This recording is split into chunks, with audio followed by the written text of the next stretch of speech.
Describe an interesting old person you have met. You should say, who this person is, when / where you met this person, what you did with this person, and explain why you think this person is interesting. One of the most interesting old people I've met is Mrs. Kim, an 85-year-old woman who lives in my neighborhood.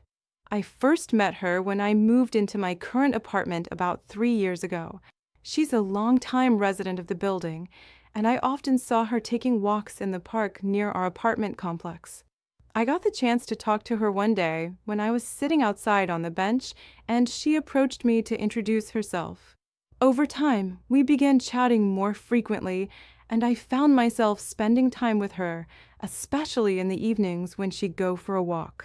We would often sit together on the same bench and talk about all kinds of topics, like her past, her childhood, and the changes in the city over the years.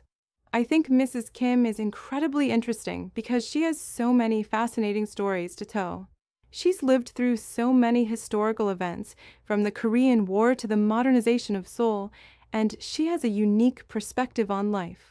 For example, she told me about how difficult it was to live through the war, but also shared some heartwarming stories about the community helping each other in tough times.